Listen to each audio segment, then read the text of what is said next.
ማሮቼ ውዶቼ እንዴት ናችሁ? ሙስሊም ክርስቲያኖች፣ ኤርትራውያን፣ ኢትዮጵያውያኖች በያላችሁበት የእግዚአብሔር ሰላምታ ይድረሳችሁ። እንደ ምድር አሸዋ በተለያየ ዓለም ሀገር የተሰደዳችሁ እህት ወንድሞቼ፣ እናት አባቶቼ፣ የሰው ዘር በሙሉ የልባችሁ መሻት ሞልቶ ወደ ሀገራችሁ፣ ወደ ቀያችሁ፣ ወደ እናት አባቶቻችሁ፣ ወደ ትውልድ ሰፈራችሁ የምትመለሱበት አመት ይሁንልን። 2018 መስከረም 28 ዛሬ አማኑኤል ነው።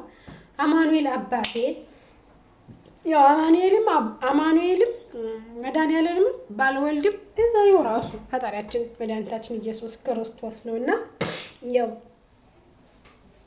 እሱ የልባችን መሻት ከምንም በላይ የልባችን መሻት አሁን ሞልቶልን ወደ ሀገራችን እንድንመለስ ወደ ቀያችን ወደ ሰፈራችን አልናፈቃችሁም? ከሌላ ሀገር ኖራችሁ ስትሄዱ የኛ ሀገር የገጠሩ እኛ ገጠር ተወልጄ ነው ያደኩት። ከተማ እኔ ከተማ ጎንደርን ብቻ ነው የማውቀው። ከተማ ከዛ ውጭ ስደት ነው እንጂ ሌላ ከተማ አዲስ አበባ ኑሬ ያለሁ አውቃታለሁ። ሰው ገራገር ነው።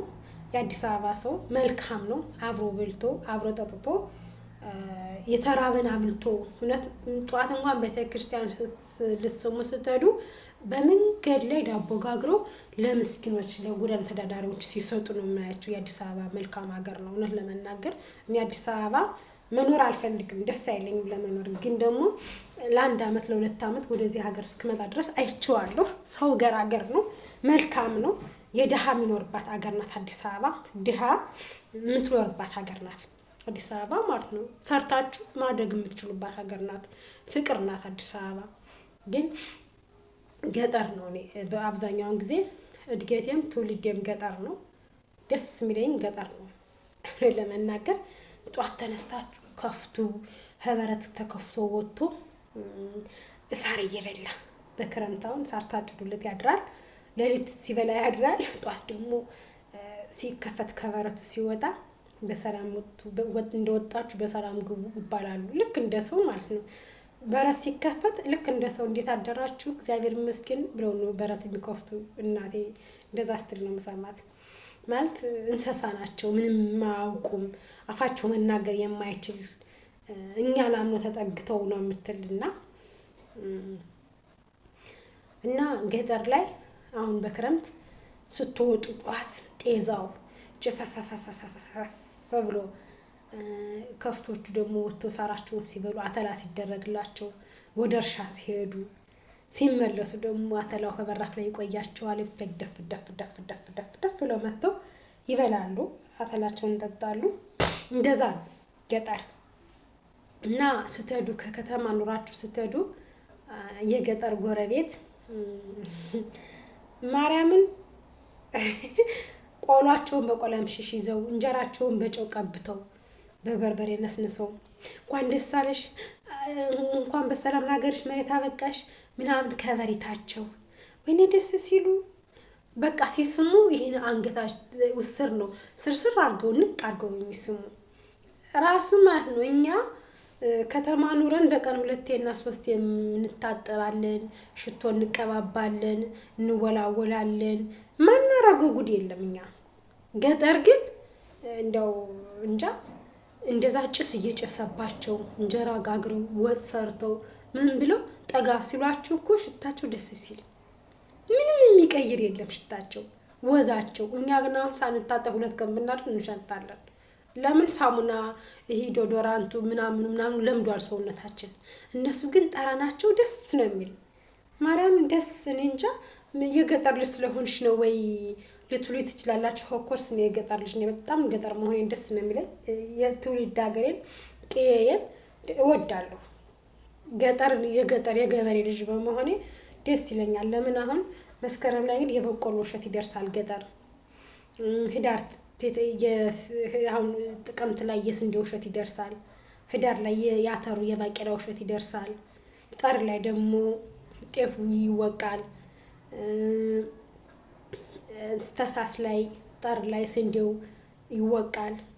እንኩቶ ታውቀ ከሆነ አውድማው ላይ ከጎን ሆናችሁ እንኩቶ እያነኮታችሁ ስትበሉ በቃ ደስ ይላል። ገጠር በጋም ከክረምት ገጠር ውበት አለው። በጋም እንደስታዩት በቃ መስኩ ለምለም ነው። በቃ የእርሻ ቦታ ስትሄዱ ስንዴው ተዘርቶ የጤፉ በቃ የጤፉ ቡቃያ የበቆሎውን ቡቃያ ነው የምታዩት። የባቄላው ቡቃያ የጤፉ ቡቃያ ሁሉን ነገር ታያላችሁ ገጠር ማለት ነው ክረምት። በጋ ደግሞ ስታዩት እንደዚህ አዝመራው እህል እየተወቃ ገበሬው እህል ጭኖ አርሶ ወቅቶ ሲጨርስ ወደ ቤት ወደ ጎተራ ይዞ እየገባ በቃ ማለት ገጠር በጋ ከክረምት ደስ ነው የሚል። እኛ ያው አሁን ዘመን አመጣሹ ከተማ እያልን ነው እንጂ ህይወት ገጠር ናት። መልካም ነው ገጠር ማለት። የሚበሉት ደግሞ ኦሪጂናል ነው። እንደኛ ይሄ ዝም ብሎ ይሄ እንትኑ ምናምን አይደለም።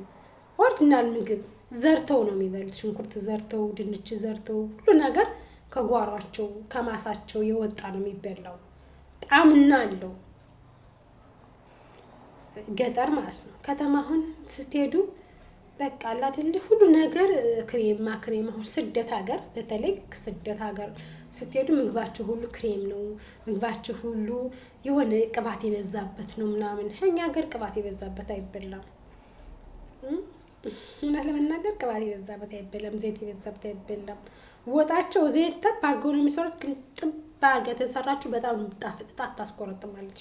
የገጠር ማለት ነው። በጣም ደስ የሚል ገጠር በመወለዴ ነገ ምሳሌም በጣም ነው የምኮራበት። በጣም ደስ የሚለኝ ገጠርነቴን እወደዋለሁ። በጣም ነው የምወደው።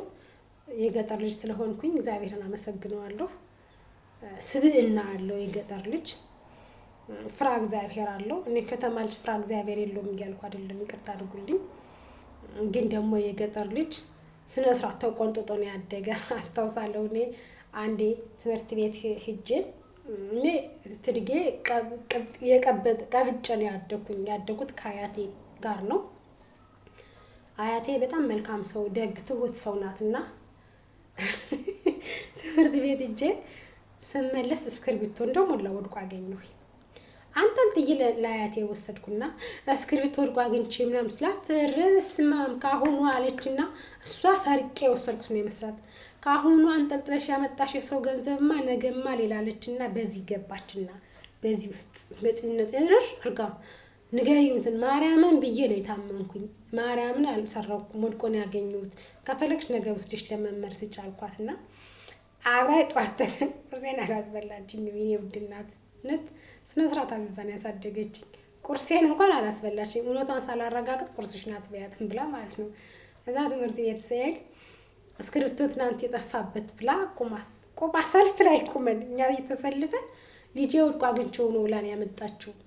እና የወደቀበት እስክሪብቶ የጠፋው ሰው ይሄ መቅቢያው ይሄ እንትኑ የመጣፊያው ነው የምትለው እሷ ገጠር አይደሉ፣ እሱ ወድቆ የጠፋበት ኑና ይሄው ውሰዱ ብላ አያቴ ሰጣቸዋለች። አስታውሳለሁ። የእናቴ እናት ማለት ነው። የእናቴ እናት በጣም የእግዚአብሔር ሰው ናት። ሳውቃት መለኩሴ ናት፣ ሳውቃት ቆራቢ ናት፣ አስቀዳሽ ናት፣ ጿሚ ናት፣ ጸላይ ናት። እና ነፍሷን በአጸደ ገነት ያስቀምጥልኝ። 2014 ሰኔ 22 ዩራኤል ነው ውጭና ዓለም የተሰናበተቻት እና እሷ በጣም ቀጥታ ነው ያሳደገችኝ። ታቀብጠኛለች፣ በምቀብጥበት ላይ ታቀብጠኛለች። ደግሞ ስነ ስርዓት በሚይዝበት ላይ ስነ ስርዓት እንዲይዝ ትፈልጋለች። እንደዚህ የሆነ የተመለጋገደ ነገር ምናምን አይመቻትም እሷን። እና ገጠር አሁን ልዩነት አለው። ገጠር ተወልዶ ያደገና ከተማ ተወልዶ ያደገ በጣም ልዩነት አለው። ከተማ ተወልዶ ያደገ ትንሽ የመቅበጥ ጸባይ ያለው ማለት ለሰው ልጅ እንኳን ብዙ ሴፍቲ የለውም። ገጠር ተወልዶ ያደገ ግን ሴፍቲ አለው። አሁን እኛ እንግዳ ሲመጣ እግር ጠቡ እንባላለን፣ እግር እናጥባለን። ተጎንብሰን ነው እግር የምናጥብ። ቁመን ነው እራት የምናበላ። እነሱ በልተው ከተረፈ ነው እኛ መብላት የምንችለው። ይተርፋል። ገጠር ሙሉ ነው። ግን ደግሞ ትልቅ ሰው ይብላ ነው የሚባል። መጀመሪያ በልተው እጅ አስታጥበን መስሪያ አንስተን በረከት ነው ይባላል። እነሱ ከበሉበት ላይ ሞሰብ ተጨምሮልን በልተን እንተኛለን። እንደዛ ነው የምናደርግ የገጠር ልጆች ማለት ነው። የከተማ ልጆች እንደዛ አርጉ። እንግዳ ሲመጣ እግር እጠቡ። እንግዳ ሲመጣ ቁማችሁ አብልታችሁ እጅ አስታጥባችሁ ከዛ በኋላ ብሉ። እንደኛ እንደ ገጠር ልጆች ማለት ነው። እና አሁን አገሬ ብሄድ ምን እንደመርታ ታውቃላችሁ? ቃልዬን እንግዳ ሲመጣ እግር እንድታጥብ ነው ማስለምዳት። እንግዳ ሲመጣ ቁማ አብልታ እዛ በኋላ እንድትበላ ነው። በእርግጥ የኔ ልጅ እንኳን እንግዳ ትርፍ የማዘርን ትርፍ ብትሞት ትነካም። የእንጀራ ጠርዝ ራሷ አትበላም ቃልዬ ማለት ነው። አቅርጣ ነው ማዘር ያሳደገቻት። እና ግን ደግሞ ከኔ ጋር መቅበጥበጥ የለም። እና እንደዛ ነው የኔ ማሮች። ላይክ አድርጉኝ፣ ሼር አድርጉኝ። ዛሬ እንግዲህ አማኑኤል አባቴ ነው። ስለበረደኝ ያው እቺ ልብስ አልቀይራትም። አሁን እንግዲህ ክረምቱ እስኪወጣ ድረስ በእርግጥ ክረምቱ እኔ እዚህ ጋር የለሁም፣ አገሬ ነኝ። ጎንደር አባጃሌ ነኝ። ትውልድ አገሬ ጎንደር ነው። የምኖር ደግሞ ወለላው ጎጃም ነው። አምሳለ ገነት፣ አምሳለ ኢየሩሳሌም፣ የጣና ገነት ባህር ዳር፣ ጎንቻ ሱሶ እነሲ ነው የምኖረው እዛው ነው። ባለቤቴ እዛ ስለሆነ ማለት ነው። ግን ትውልድ ሀገሬ ጎንደር ነው። ፋሲካንና ማለቴ ጥምቀትን እና ገና እናቴ ጋራ እንደማሳልፍ እግዚአብሔር እንግዲህ ከፈቀደው እናቴ ቤት የኛን የጎንደርን ኮረፌ እንግዲህ የወገራ ልጆች የወገራን ኮረፌ የምታውቁት ካላችሁ ሲቀዳ ግልብጥብጥ ያለው በዋንጫ ሲገነጠል አገሬ ወገራ ልበቱ ሽንኩርቱ ተልባውም ትዝ አለኝ ያጠላውቱ የሚባል በተልባ ትታወቃለች የኛ ሀገር ወገራ። ኮረፌው አገሬ ወገራ ዳቦም ፍርፍር ነው፣ ኮረፌው ወተት የጎበዞች ሀገር እንዴት ነው ዳባት ተብሎ የተዘፈነላት የኔ ሀገር ትውቴ የፈሰሰባት ወገራ ዳባት። ከዛ ገብቼ የእናቴን ኮረፌ እንግዲህ እንደዚህ ግልብጥ አርጌ ጠጣለሁ ብዬ አስባለሁ። ማንኛውም ላይክ፣ ሼር፣ ሰብስክራይብ እያደረጋችሁ ሀሳብ አስተያየታችሁ አስቀምጡልኝ። እወዳችኋለሁ። መልካም ቀን።